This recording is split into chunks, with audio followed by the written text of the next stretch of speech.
তিনবারের সাবেক প্রধানমন্ত্রী এবং বাংলাদেশ জাতীয়তাবাদী দলের চেয়ারপারসন বেগম খালেদা জিয়ার মৃত্যু বাংলাদেশের রাজনীতিতে একটি যুগের অবসান ঘটিয়েছে। আল জাজিরার বিশ্লেষণে বলা হয়েছে, এই শূন্যতার সবচেয়ে বড় চ্যালেঞ্জ হয়ে দাঁড়িয়েছে বিএনপির জন্য, বিশেষ করে দলের ভারপ্রাপ্ত চেয়ারম্যান তারেক রহমানের নেতৃত্বে।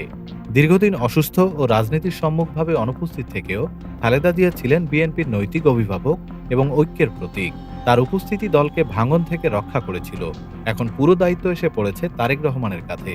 ফেব্রুয়ারির জাতীয় নির্বাচন তার নেতৃত্বের জন্য নির্ণায়ক মুহূর্ত বলে মনে করছেন বিশ্লেষকরা। সফল হলে তারেক রহমান নিজেকে প্রতিষ্ঠিত নেতা হিসেবে প্রমাণ করবেন, ব্যর্থ হলে তার নেতৃত্ব প্রশ্নের মুখে পড়তে পারে। পরিবর্তিত রাজনৈতিক বাস্তবতায় বিএনপির পথ আগের মতো সহজ নয়। আওয়ামী লীগের নিষেধাজ্ঞার পর রাজনীতিতে নতুন মেরুকরণ তৈরি হয়েছে। জামায়াতে ইসলামী ও নতুন তরুণ নেতৃত্বের দলগুলোর উত্থান বিএনপির জন্য বাড়তি চাপ তৈরি করছে।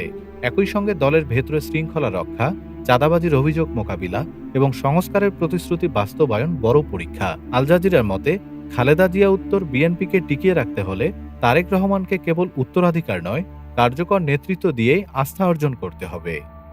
ডেস্ক রিপোর্ট, বাংলাদেশ সময়।